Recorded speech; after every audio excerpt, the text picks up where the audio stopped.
গত লেসনে আমরা দেখেছি যে শপিফাই বিষয়টা কি। আজকের ভিডিওতে আমরা shopify.com এখানে এসে পুরো ওয়েবসাইটটা একটু ভিজিট করার ট্রাই করব। তো shopify.com এখানে আসলে প্রথমে আমরা দেখতে পাচ্ছি যে এখানে আমরা ফ্রি ট্রায়াল একটা ব্যবহার করতে পারবো এবং 3 মাস আমরা প্রতি মাসে $1 করে পে করেও এদের যে প্ল্যানগুলো আছে, শপিফাইয়ের যে প্যাকেজগুলো আছে সেই প্যাকেজগুলো ব্যবহার করতে পারবো। বাট এরপরে অবশ্যই শপিফাইয়ের যে প্রাইসিংগুলো আছে, যেটা আমরা এই যে প্রাইসিং এখানে ক্লিক করার সঙ্গে সঙ্গে দেখতে পাচ্ছি। সো এই প্রাইসিংয়ে গিয়ে যেই প্যাকেজটা আপনার বিজনেসের সাথে সুইটেবল হবে সেই প্যাকেজটা কিন্তু এখান থেকে পারচেস করে নিতে পারবেন। ওকে, তো আমরা যদি shopify.com এখানে ফেরত আসি, তাহলে দেখেন এখানে খুব বড় করে যেটা বলা হচ্ছে the global commerce platform.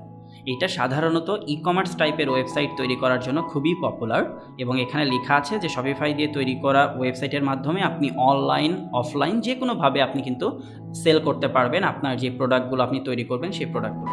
Shopify কেন পপুলার সেটা এখানে বলা হচ্ছে এবং একটু নিচে যদি আসি, তাহলে আপনি যে ই কমার্স ওয়েবসাইটটি তৈরি করবেন শপিফাই দিয়ে সেটার লুক অ্যান্ড ফিল কীরকম হবে সেই সম্পর্কে কিন্তু আইডিয়া আমরা এই পুরো ওয়েবসাইট থেকে পেতে পারি। তো শপিফাই নিয়ে কাজ করার আগে অবশ্যই shopify.com এই ওয়েবসাইটটিতে আসবেন।